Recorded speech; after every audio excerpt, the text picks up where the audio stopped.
श्रोताओं नमस्कार। कोरोना से जंग, जनता के संग कार्यक्रम की आज की कड़ी में मैं निशा नैयर एक बार फिर आप लोगों से कुछ महत्वपूर्ण बातें बांटने आई हूँ। श्रोताओं, कोरोना से हमारी जंग दिनों दिन और भी चुनौतीपूर्ण होती जा रही है। वजह साफ है कि इस दौर में प्रवासी श्रमिकों की राज्य में वापसी हो रही है। वहीं विकास कार्य भी प्रगति पर है। साथ ही राज्य में रोजगार के अवसर भी बढ़ाए जा रहे हैं। इन सब बातों के चलते हमें कुछ महत्वपूर्ण बातों को अपनी जीवनचर्या में शामिल करना होगा। बहरहाल इस पर हम आगे और भी बात करेंगे। फिलहाल प्रवासी श्रमिकों, विकास कार्यों और कुछ महत्वपूर्ण मुद्दों को लेकर आकाशवाणी समाचार ने प्रदेश के गृह एवं लोक निर्माण मंत्री माननीय श्री ताम्रध्वज साहू जी से बातचीत की। मंत्री महोदय, लॉकडाउन के कारण दूसरे राज्यों में फंसे छत्तीसगढ़ के प्रवासी श्रमिक इस समय ट्रेन और बस के माध्यम से वापस लौट रहे हैं। तो कोरोना संक्रमण को फैलने से रोकने के लिए ये जरूरी है कि श्रमिक क्वारंटाइन नियमों का पालन करें।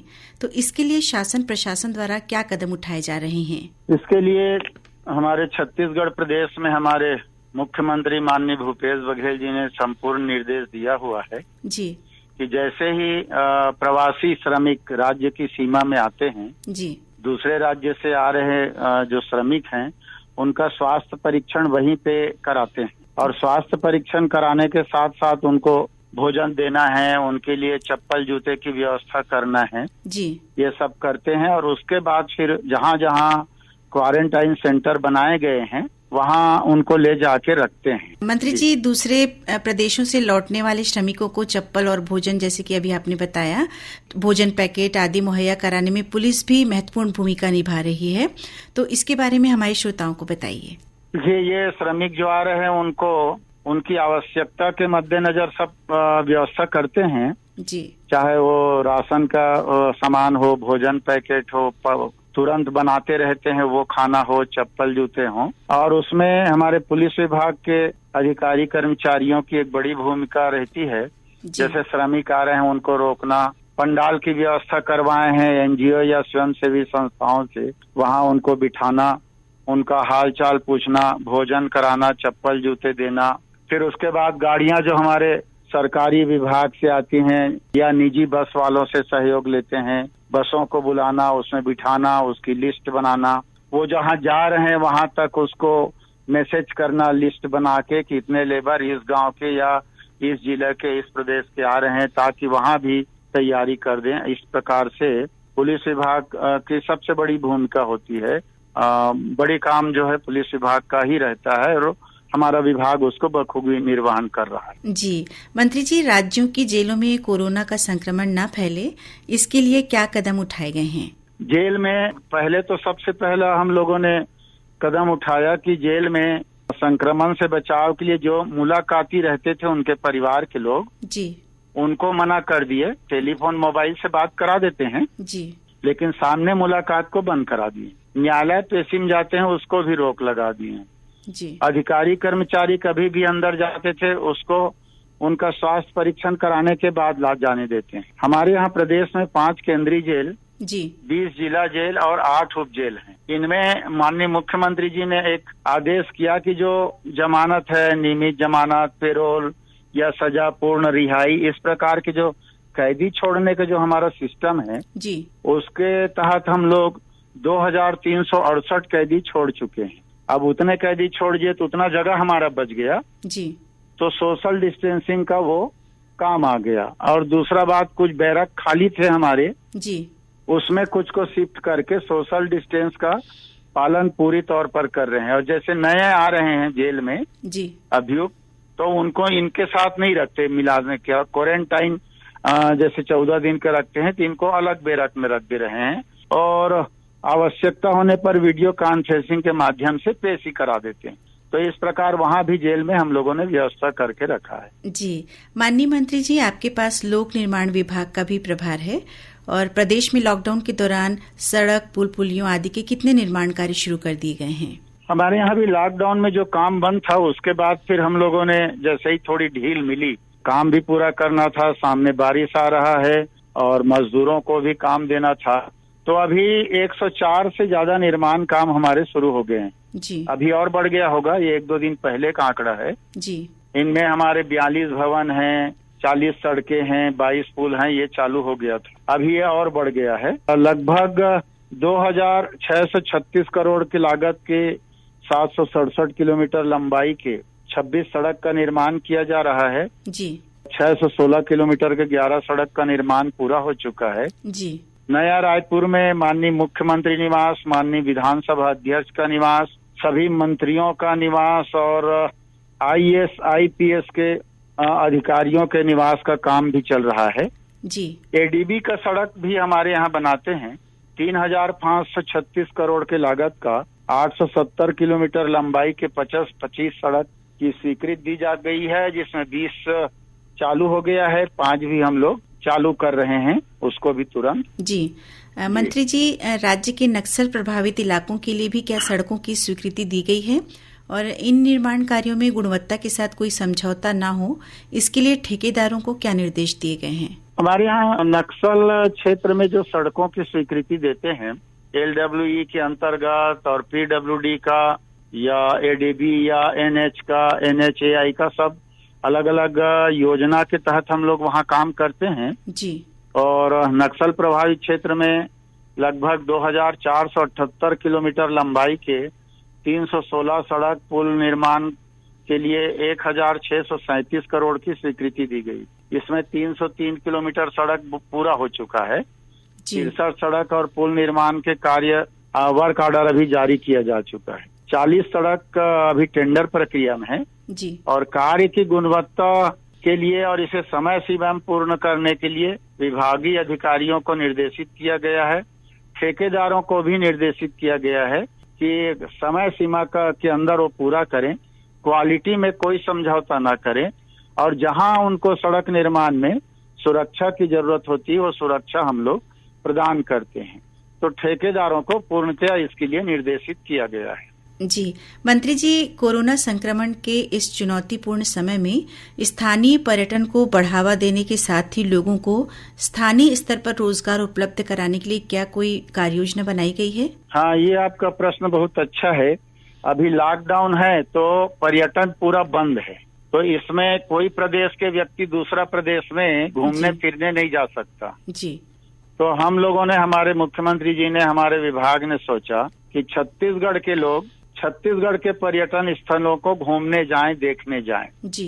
उसके लिए हम लोग लोकल टूरिज्म को बढ़ावा देने के लिए राज्य में जल पर्यटन और एडवेंचर टूरिज्म के गतिविधि विकास को देखते हुए जी 9 स्थानों में, जैसे मुरुम सिल्ली डैम है, सतरेंगा हंसदेव बांगो डैम है, संजय गांधी जलाशय है जी, गंगरेल धमतरी है, सरोधा डैम कबीरधाम है, समोदा बैराज रायपुर है, कोडार डैम रायपुर, मलेनिया गोरेला, दुधावा कांकेर, ये 9 स्थानों को चिन्हित किया गया है। वैसे ही राम वनगमन के दौरान जो भ्रमण किए गए स्थल हैं जी, उसमें बहुत से स्थल हैं, पर शुरू में अभी 9 स्थल को सीतामढ़ी का हरचौका, रामगढ़, शिवरी नारायण, तुरतुरिया, चंदखुरी, राजिम, सिहावा, सप्तऋषि आश्रम, जगदलपुर और अमराम अभी शुरुआती दौर में 9 स्थल को पर्यटन की दृष्टि से विकसित करने का काम हम लोग चालू कर दिए हैं। होम स्टे बेड एवं ब्रेकफास्ट योजना, वाटर टूरिज्म योजना, एडवेंचर टूरिज्म की गाइडलाइन तैयार की गई। पर्यटन नीति भी हम लोगों ने बना लिया जी। और इन योजनाओं के लागू होते ही पर्यटन में आय के स्रोत भी बढ़ेगा, दूसरा स्थानीय लोगों को रोजगार भी मिलेगा। और वर्तमान में मनरेगा योजना अंतर्गत लगभग 20-22 लाख मजदूरों को रोजगार दिया जा रहा है, अभी जो विगत 14 वर्षों में अधिकतम है जी। पर इसका लोकल टूरिज्म से कोई ये नहीं है मनरेगा का, इसमें इसको जोड़ने की आवश्यकता नहीं है। मंत्री महोदय, ग्रामीण क्षेत्र मन में लॉकडाउन के नियम के संगे संग कोरोना संक्रमण के फैलाव ला रोके बर जम्मो सावधानी बरते जाए, संगे संग हमर जो प्रवासी श्रमिक भाई बहिनी मन दूसर राज्य ले लौटत हैं ओमन ह क्वारंटाइन नियम के पालन ला करें। एकर बर आप मन आकाशवाणी के माध्यम ले का संदेश देना चाहो? बहुत अच्छा आप मन बात करे हो। मैं यहाँ आपके आकाशवाणी के माध्यम से पूरा छत्तीसगढ़ प्रदेश में दूसर प्रांत मन से जतका भाई बहिनी प्रवासी श्रमिक है या घूमेल गेरिन है या कोई कार्यक्रम में ओमन फंस गेरिन लॉकडाउन में जी। तो ओकर बन के लिए सब ला निवेदन करना चाहत हूँ कि ग्रामीण क्षेत्र में लॉकडाउन के नियम ला बहुत कठोरता से पालन करें, काबर की इमें सुरक्षा ही बचाव और इलाज है। और हमार सरकार के द्वारा कोविड-19 के बचाव में जतका हमार स्वास्थ्य कर्मी, पुलिस कर्मी, महिला बाल विकास के कर्मी, आंगनबाड़ी कार्यकर्ता मन हैं, स्वास्थ्य अपन खाद्य विभाग के हैं, जते के मन लगे हैं, इकर मन के सहयोग करें, इकर बात ल माने, इकर बर नाराज मत होए। घर से निकले तो सब मास्क पहने बिना झन निकले जी। फिजिकल डिस्टेंस माने शरीर से शरीर के दूरी 1-1.5 मीटर के बना के रखें और एकर पालन करें। और समय समय पे जतका हमन बचाव के निर्देश देथन सरकार के द्वारा ओकर पालन करें। अभी ये देखब में आत है कि दूसर प्रदेश से जते के वो लइका मन पढ़ेल गिरी तेमल लाए क्वारंटाइन में रखे हैं, श्रमिक मन आए हैं, तो पहली तुहार इन तो हमन कैसनो करके लेगो जाना चाहत हन कि पैदल, और जिसने पाए हैं तो इसने आए तैयार रही। अब लान की है क्वारंटाइन सेंटर में रखे हैं, भोजन के व्यवस्था करे हैं, तो कई जन मन उटपुटांग हरकत करते, मैं मिनरल वाटर पीता हूँ, मैं रोटी खाता हूँ, तो कम से कम होकर जीवन के सुरक्षा के लिए सरकार अब का काम करत है, तो वहु मन ला चाहिए कि सरकार ला सहयोग करें। ऐसे होकर से निवेदन करत हूँ। और यहू निवेदन करत हूँ लॉकडाउन खुले के बाद भीड़ भड़क मत करें, तो अपन जीवन ला सुरक्षित रखें, अपन परिवार के, अपन गांव के जीवन ला सुरक्षित रखें। तो ओकर लिए एक के उपाय है, मास्क लगाएं, सुरक्षित रहें, फिजिकल डिस्टेंस बनाएं, सरकार के नियम पालन करें और सुरक्षित रहें। यही निवेदन करना चाहता हूँ, यही संदेश भी देना चाहता हूँ और यही संदेश दे उनकर उज्जवल भविष्य के कामना भी करत हूँ। और आप ला, आपके आकाशवाणी ला, सब ला बहुत बहुत बधाई भी दे जी। बहुत बहुत धन्यवाद मंत्री महोदय जी। धन्यवाद। श्रोताओं, एक तरफ जहां प्रवासी श्रमिकों को प्रदेश वापसी के दौरान समस्त सुविधाएं केंद्र और राज्य सरकारों द्वारा उपलब्ध करवाई जा रही है, वहीं इन प्रवासी श्रमिकों को इनके क्वारंटाइन सेंटर पर ही इन्हें आजीविका के लिए रोजगार भी उपलब्ध कराए जा रहे हैं, ताकि इन्हें आर्थिक सहायता भी मिले और ये विकास की मुख्य धारा से जुड़े भी रहें। एक ऐसा ही प्रयास प्रदेश के महासमुंद जिले में किया गया है। इस बारे में विस्तार से जानकारी दी हमारे संवाददाता आनंद साहू ने। अन्य प्रांतों से लौट रहे प्रवासी श्रमिकों को 14 दिन के लिए क्वारंटाइन करने की अनिवार्यता है। वहीं महासमुंद जिले के मानपुर ग्राम पंचायत की महिला सरपंच ब्रिजेन हीरा बंजारे ने सूझबूझ के साथ श्रमिकों को क्वारंटाइन अवधि में भी आजीविका उपलब्ध कराकर आत्मनिर्भर बना रही हैं। मानपुर के श्रमिक परिवार ईंट भट्टा में काम करने के लिए ओडिशा गए थे, वहां से सप्ताह भर पहले लौटे हैं। श्रमिकों के आवास और भोजन की व्यवस्था ग्राम पंचायत की ओर से की जा रही है। गांव में मनरेगा का काम चल रहा है, श्रमिकों को रोजगार भी मिल रहा है। प्रवासी श्रमिकों ने भी श्रम करने की प्रयास सरपंच से की। क्वारंटाइन के दौरान शारीरिक दूरी का पालन कराना जरूरी है, इसलिए सरपंच ने स्कूल परिसर में ही मजदूरों को मिट्टी और रेत उपलब्ध करा दिया और ईंट बनाने का काम दिया। शारीरिक दूरी का पालन करते हुए सप्ताह भर में श्रमिकों ने 10 से 15 हजार ईंट का निर्माण कर लिया है। 10 से 12 हजार रुपए की आमदनी हुई है। जहां चाह वहां राह को चरितार्थ करते हुए ये श्रमिक क्वारंटाइन अवधि में भी रोजी रोटी का इंतजाम कर एक मिसाल पेश कर रहे हैं। इस संबंध में आकाशवाणी समाचार ने कुछ प्रवासी श्रमिकों से भी बात की। जी, हम यहाँ आए थे तो 14 दिन के लिए क्वारंटाइन में रखा गया है, तो हम सरपंच जी से मुलाकात किए, बात ही बात में बोले कि हम लोग खाली पीले बैठे तो हमको भी थोड़ा कुछ काम मिल जाएगा करके। तो बोला है कि मुझे सरकारी भवन की स्कूल बनाने के लिए ईंट का जरूरत पड़ेगा, तो मैं बाहर से खरीदने की वजह आप ही लोग बना दो, आप लोगों को थोड़ा रोजगार मिल जाएगा, कुछ आमदनी मिल जाएगा, ऐसा करके बोला। तो हमने ठीक है, खाली तो रहेंगे यहाँ 14 दिन के लिए, इसलिए थोड़ा बहुत हमको भी रोजगार मिल जाएगा, ऐसा करके हमने भी बोला। तो आप लोगों ने कितना ईंट बनाया और उससे कितनी आमदनी हुई आप लोग? हमने कुल 28,000 ईंट बनाए। और उससे कितनी आमदनी हुई? आमदनी तो 16-17 हजार का हुआ है। श्रोताओं, प्रवासी श्रमिकों को लेकर जहां एक तरफ कोरोना की चुनौतियां बढ़ी हैं, वहीं ये खबर भी बहुत राहत देने वाली है कि इन प्रवासी श्रमिकों के ठीक होने का सिलसिला भी साथ साथ जारी है। दुर्ग जिले के कुछ ऐसे ही कोरोना विजेताओं से हमारे संवाददाता अभय जवादे ने बातचीत की। हाँ सर, मेरा नाम लालजी गुप्ता है मैं जी। कैंप एक शांति पार में रहने वाला। जी। मैं जब आया वहाँ से बॉम्बे से, तो मैंने दुर्ग में अपना जांच कराया। घर पे नहीं गया था, डायरेक्ट दुर्ग गया था हॉस्पिटल में। वहाँ से जांच कराने के बाद उन्होंने बोला कि आप क्वारंटाइन में रहिए, आपका रिपोर्ट आएगा तो आपको छोड़ा जाएगा।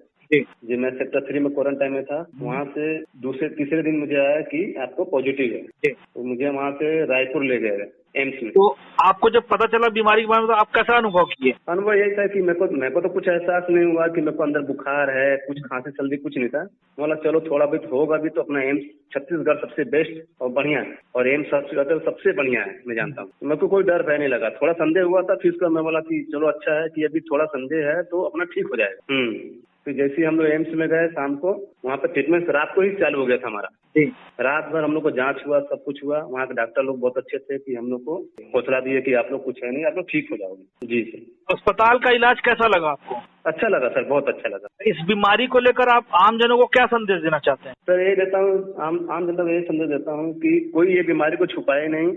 जो भी बाहर है तो उसको बुखार या खांसी सर्दी लगता है तो जांच कराए, इसमें कोई संदेह नहीं, कुछ नहीं है। समय पे अगर ये इलाज हो जाता है तो आपका जान बच जाएगी। छत्तीसगढ़ में सर एम्स हॉस्पिटल सबसे बेहतरीन और सबसे बेहतरीन है। मैं यहाँ बढ़िया ट्रीटमेंट और सारे डॉक्टर नर्स बहुत अच्छा हम लोग को जो दिए और वो की हम लोग। जी, बहुत बहुत धन्यवाद। जी, मेरा नाम पवन साहू है। मैं कुम्हारी का रहने वाला हूँ। जब मैंने चेकअप कराने के लिए दुर्ग में गया, तो दुर्ग में तो वहाँ मतलब रैन बसेरा अपने होटल में कुछ भोजनालय ऐसी सरकारी नगर पालिका से थी, उसमें हमको रखा गया था। और वहाँ रखने के बाद अपने को शाम को पता चला कि इसमें पॉजिटिव पाया गया है। और वहाँ से हमको 4 दिनों बाद हमको एक निगेटिव रिपोर्ट दिया गया। जी। वहाँ से आने के बाद हमको यहाँ क्वारंटाइन के लिए रखा गया। यदु जी का डॉक्टर हैं, वो हमारे पास डेली फोन करते रहते हैं। और मैडम जी हैं जो श्रीवास्तव मैडम हैं, उनका भी फोन आते ही रहता है हमारे पास। हमको ऐसा एहसास ही नहीं है सर कि हमको किसी तरह का लक्षण या किसी तरह की शिकायत है हमारे। जी। एम्स अस्पताल में डॉक्टरों का व्यवहार, नर्सों का व्यवहार कैसा था आपके प्रति? एक नंबर। बोले तो जितने मैम थे उनका तो शुक्रिया अदा ही करना ही चाहिए। हाँ, तो सर्दी खांसी एक मामूली सी है, लेकिन इसको बढ़ने से पहले हमको रोकथाम करना है, ताकि किसी चीज की प्रॉब्लम लगे, गले में दर्द होता हो या उल्टी दस्त होता हो या सर दर्द करता हो या बुखार 2-3 घंटे में छोड़ के आता हो, तो ये सब के लिए मैम हमको हर चीज सिखाती थी। वहाँ जो डॉक्टर थे ना, जिससे हम चीज राय लेते थे उनको, जिसे हम सभी राय लेते थे, तो डॉक्टर एकदम मस्त प्यार से समझाती थी। क्या जो 2-3 रिपोर्ट आई, उसमें रिपोर्ट में नेगेटिव आई। और उसके बाद फिर मैम बोले कि वहाँ से अब क्वारंटाइन के लिए। जनता को आप इस बीमारी को लेकर के क्या मैसेज देना चाहेंगे? मैं तो यही मैसेज देना चाहूंगा सर जी कि आदमी से आदमी भेदभाव न करे। अगर किसी को भी हल्का भी अगर पता लगता है कि मेरे को छींक आ रही है, मैं बार बार खांस रहा हूँ, अगर कोई भी प्रॉब्लम अगर उसको लग रहा है कि अगर बुखार भी लग रहा है, उसको शरीर तेज गर्मी भी लग रहा है, या मान लो जब गले में दर्द भी होता होगा, चीज में अगर उनको सर्दी और खांसी है करके ना, तो बिल्कुल सर जी उसको एक चेकअप बिल्कुल करवा लेना चाहिए। जी, धन्यवाद पवन जी। जी, मेरा नाम तारकेश्वर सिंह है। मैं भिलाई हाउसिंग बोर्ड के रहने वाला हूँ। जी। गया था बाहर से आया तो मैं गया चेकअप कराने, तो पॉजिटिव आया था। फिर एम्स में गया। जी। एम्स में गया, फिर टेस्ट लिया गया, निगेटिव आते रहा, फिर को डिस्चार्ज किया गया हमको। अभी फिलहाल क्वारंटाइन में है। जी। एम्स में इलाज कैसा रहा? डॉक्टरों का व्यवहार कैसा था आपके प्रति? डॉक्टरों का व्यवहार तो बहुत अच्छा था। वहाँ पे हर एक चीज अच्छे से समझाना बताना, वहाँ का व्यवहार, डॉक्टरों लोगों का, नर्सों का व्यवहार बहुत अच्छा था। जी। हाँ, एक्चुअली जो सिस्टर बोलते हैं वाकई में सिस्टर लोग थे। हर चीज एकदम घर के लोग जैसे समझाते हैं उस टाइप के समझा रहे थे, बहुत अच्छे से। आप जनता को कुछ संदेश देना चाहते होंगे, आम नागरिकों को अपनी ओर से? आम नागरिकों को संदेश बस यही देना चाहूंगा कि बीमारी मतलब कि घबराने वाली बीमारी नहीं है। किसी को देख के घृणा या उस टाइप का व्यवहार नहीं करना चाहिए। थोड़ा सा डिस्टेंस रख के भले उसको बल्कि मदद करना चाहिए, लेकिन फिर भी डिस्टेंस रख के आदमी को, जिसको पॉजिटिव है उसको थोड़ा मदद करनी चाहिए, न कि उससे घृणा करना चाहिए। जी, बिल्कुल। बहुत बहुत धन्यवाद। श्रोताओं, राष्ट्रीय स्तर पर जारी कोरोना की इस जंग में स्वास्थ्य सुरक्षा और स्वच्छता के क्षेत्र में महत्वपूर्ण कार्य कोरोना वॉरियर्स द्वारा किए जा रहे हैं। केंद्रीय आवास शहरी कार्य मंत्रालय द्वारा हाल ही में जारी कचरा मुक्त शहर अभियान के तहत छत्तीसगढ़ के अंबिकापुर शहर को 5 स्टार रेटिंग दी गई है। वहीं राज्य के अन्य 9 शहरी क्षेत्रों को भी 3 स्टार और 5 क्षेत्रों को 1 स्टार की रेटिंग मिली है। हमारे लिए ये गौरव की बात है कि अंबिकापुर ने देश भर के सर्वश्रेष्ठ 6 शहरों में अपनी जगह बनाई है। इस बारे में विस्तार से जानकारी दे रहे हैं हमारे संवाददाता आलोक शुक्ला। 5 अक्षरों से मिलकर बना शहर अंबिकापुर। जी हाँ, ये शहर इस वर्ष भी स्वच्छता में 5 स्टार रेटिंग हासिल कर देश के 6 शहरों में शामिल हो गया है। 2 दिन पूर्व जब भारत सरकार शहरी एवं आवासन कार्य मंत्री श्री हरदीप सिंह पुरी के द्वारा गार्बेज फ्री सिटी अंतर्गत स्टार रेटिंग का रिजल्ट वेबकास्ट द्वारा जारी किया गया तो उम्मीद के मुताबिक ही इस शहर के रहवासियों की खुशी का ठिकाना न रहा। छत्तीसगढ़ से एकमात्र शहर अंबिकापुर नगर निगम को 5 स्टार सिटी घोषित किया गया है।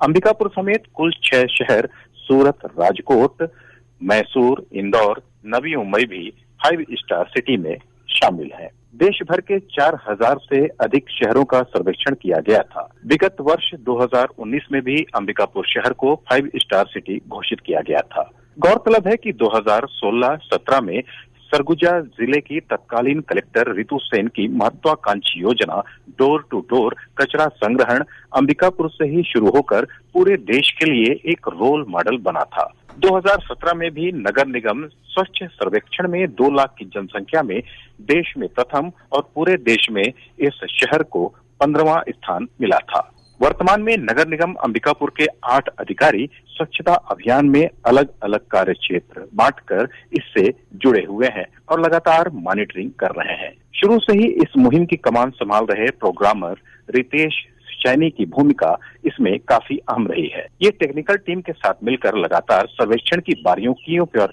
नजर रखे रहे और SLRM सेंटर की दीदियों के कामों को लगातार आसान करते रहे। वर्तमान में शहर के 48 वार्डों से डोर टू डोर कचरा कलेक्शन और SLRM सेंटर में उसे अलग अलग करने में 470 दीदियां कार्यरत हैं। कचरे को प्रोसेस कर उसे विक्रय और यूजर चार्ज को मिलाकर प्रति माह 20 से 21 लाख रुपए आय अर्जित की जा रही है। महत्वपूर्ण बात तो ये है कि स्वच्छता को लेकर यहाँ सभी वार्ड के पार्षद और नागरिक राजनीतिक पार्टी से ऊपर उठकर हर तरह के सहयोग के लिए अनवरत तत्पर रहते हैं, चाहे वो कांग्रेस के हों या भाजपा के या किसी और दल के। और इस तरह पार्टी से ऊपर उठकर कार्य करना ही ये भी एक बहुत बड़ा कारण बना है इस शहर को राष्ट्रीय पहचान दिलाने में। आलोक शुक्ल, आकाशवाणी समाचार, अंबिकापुर। श्रोताओं, केंद्र सरकार की महात्मा गांधी राष्ट्रीय ग्रामीण रोजगार गारंटी योजना ग्रामीण क्षेत्रों के लिए विकास की नई इबारत लिख रही है। वहीं इस योजना के साथ ग्रामीण जनों को रोजगार उपलब्ध हो रहा है, जो लॉकडाउन के दौरान उनकी आजीविका को चलाने में मील का पत्थर साबित हुआ है। दुर्ग जिले के अंतर्गत पाटन विकासखंड के गांव में इस योजना के अंतर्गत विभिन्न विकास कार्य संचालित हो रहे हैं। इस बारे में आकाशवाणी समाचार ने कुछ हितग्राहियों से बात की। मेरा नाम केवरा साहू है, मैं ग्राम छाटा की रहने वाली हूँ। अभी लॉकडाउन के तहत भी रोजगार गारंटी का काम चल रहा है, जिससे आर्थिक स्थिति को सुधारने में बहुत मदद मिल रही है। मैं 3 सप्ताह से काम कर रही हूँ रोजगार गारंटी में और आगे भी काम चलते रहेंगे तो आर्थिक स्थिति बहुत अच्छी रहेंगी लॉकडाउन के तहत भी। और रेट भी बढ़ाया है? हाँ, रोजगार गारंटी का रेट भी बढ़ा है तो उसे और अच्छा सहयोग मिल रहा है सरकार से। संतोषी यादव। हाँ संतोषी जी, बताइए क्या कब से आप काम कर रही हैं मनरेगा में और क्या फायदा हो रहा है आपको इससे? मनरेगा में काम करने से बहुत फायदा होते हैं और बहुत दिन से हो गए काम करत। लॉकडाउन के कारण तो बहुत समस्या हो गई से, लेकिन सरकार है मनरेगा काम चालू करी से तब बहुत ही आसान हुई से खर्चा पानी पर बहुत परेशान हो गए। वहीं पाटन विकासखंड के परियोजना अधिकारी जालम सिंह चंद्राकर ने आकाशवाणी समाचार को बताया। जनरली जो पाटन क्षेत्र के अंतर्गत जो हमारे 109 पंचायतें और वर्तमान में 3 पंचायत बढ़ने के बाद 112 पंचायतें जो हुई हैं, वो सभी जगह पे कार्य अभी संचालित किया जा रहा है मनरेगा अंतर्गत, जिसमें नाला पुनरुद्धार के जो शासन का नरवा गरवा बाड़ी का अभिन्न अंग है एवं तालाब गहरीकरण, जो जन संरक्षण, नया तालाब निर्माण और हमने अभी निजी डबरी के कार्य भी स्वीकृत किए हैं। और तथा शासन का जो निर्देश था कि व्यक्तिगत मूलक काम जिसमें सोशल डिस्टेंस का पालन किया जा सकता है, हमने 115 भूमि सुधार के कार्य जो व्यक्ति मूलक कार्य है उनको स्वीकृत करा करके उनको अभी 60 हमने भूमि सुधार के कार्य पूर्ण करा लिए हैं, जिससे व्यक्ति मूलक काम को अभी प्राथमिकता मिली है। और जो शासन के निर्देश प्राप्त हुए थे कि व्यक्ति मूलक काम पर फोकस करते हुए सोशल डिस्टेंस बनाकर काम करना है, वो कार्य हमने कराए हैं मनरेगा के अंतर्गत। वर्तमान में भी नाला गहरीकरण एवं पूर्णोद्धार, तालाब गहरीकरण, नया तालाब निर्माण, कच्ची नाली निर्माण एवं निजी डबरी निर्माण, भूमि सुधार के कार्य चल रहे हैं। रोजगार की बात करें तो उसमें अभी किस तरह से प्रायतः जब लॉकडाउन की स्थिति नहीं थी, पूर्व वर्षों में जब पाटन में लेबर्स की बात होती थी तो 22,000 लेबर्स होते थे, परंतु इस साल जब लॉकडाउन के तो काम नहीं करते थे। लेकिन अब लॉकडाउन के कारण उनको मनरेगा में काम करना पड़ रहा है, लेकिन हमने उनको पूरी तरह काम दिया है। और वर्तमान में हमारे पास जो मनरेगा में लेबर हैं उनकी संख्या बढ़ी है और वर्तमान में हमारे पास 28,000 लेबर हम जो है मनरेगा में लोगों को जॉब दे रहे हैं। पहले अभी तक हमने सिर्फ 1.5 महीने में 30,442 जॉब कार्ड होल्डर को हमने जॉब दिया है, जिसमें से 40,442 पर्सन्स को हमने यहाँ पे उनको मजदूरी दिलाई है। शासन के द्वारा अच्छी बात यह है कि इनका मजदूरी भुगतान 15 दिवस के अंदर कर दिया जा रहा है। किसी प्रकार का मजदूरी भुगतान यहाँ पे लंबित नहीं है। श्रोताओं, कोरोना की इस जंग में जन भागीदारी को सुनिश्चित करने में स्थानीय कलाकार भी अपना पूर्ण योगदान दे रहे हैं। ऐसे ही कलाकारों से हम आपकी एक संक्षिप्त मुलाकात अपने इस कार्यक्रम के माध्यम से करवाते आ रहे हैं। इसी कड़ी में आज हम आपको मिलवा रहे हैं सुप्रसिद्ध भरथरी गायिका रेखा जलछत्री जी से। भाई और बहनी मला सब झला कहा था जय जोहार। तो बहनी आप मला कुछ जाना था अब था कि हर जगह लॉकडाउन हुआ थे, बड़े शहर गांव सब जगह जानकारी आवे कि लॉकडाउन काबर हुआ थे। तो यही कोरोना महामारी की वजह से तो अपन लोग कोरोना महामारी ला बच के रहना है, एक से बच के रहना है। भाई हमारे जो सरकार है ये सारी दुनिया बोला थे, सब जन सुना थे, तो हम ये काम करा था और चाहत हन कि भाई बहनी मन ला समझावत हन कि महामारी से बच के रहो, 4 हाथ की दूरी बना के रखो, खाए पिए के बेरा हाथ ला धो, साबुन से धो, 20 मिनट तक जरूर धोना है सबसे और सब ला समझाना है। यही मोर सुझाव है। और महुआ अपन घर के लड़का मन ला अपन दाई दादा भाई बहनी मन ला समझाता कि जैसे कि घर ले बाहर निकला था तो जरूर मुंह में मास्क लगा के निकला, जरूर ये बात ला हमारे जनता मन करिए। अब ऐसे तो मोरे गाँव में बहुत जन मन करे शुरू कर दे, पहले तो कहा कातरी से, अब देखा थे दुनिया ला तो मन खुद करा थे, महू करा था।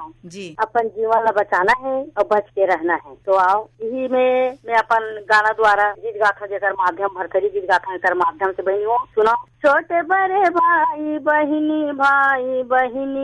सुलिया बातेल मोरे ओ, छोटे बड़े भाई बहिनी सुलिया बातेल मोरे ओ, लॉकडाउन हवा सबे जगह दीदी कोरोना महामारी है, कोरोना महामारी है, हमी मने दे भगाबो ये भगाबो भाई दीदी।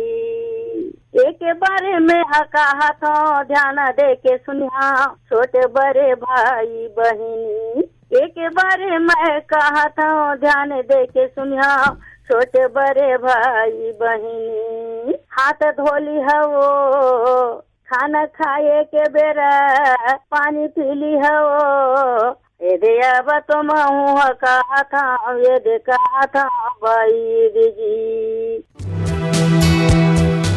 श्रोताओं, कार्यक्रम से चलते चलते हम एक बार फिर यही कहना चाहेंगे कि लॉकडाउन में मिली छूट का हम सदुपयोग करें, क्योंकि हमारी चुनौतियां कोरोना से इस जंग में दिनों दिन बढ़ रही हैं। हमारी जरा सी लापरवाही हमें नुकसान पहुंचा सकती है। इसीलिए बेहतर यही है कि आप घरों में रहें, सुरक्षित रहें और सुनते रहें आकाशवाणी। साथ ही श्रोताओं, हम आपको याद दिला दें कि समाचारों के अलावा हमारे समसामयिक कार्यक्रमों के लिए आप हमारे Facebook page Chhattisgarh news on AIR, Twitter handle CGAIR news और हमारे YouTube channel Chhattisgarh AIR news से भी रेडियो के अलावा आप मोबाइल से भी जुड़ सकते हैं। कार्यक्रम की अगली कड़ी में 26 मई मंगलवार को सुबह 10:30 बजे आपसे फिर मिलेंगे। अब दीजिए अनुमति। नमस्कार।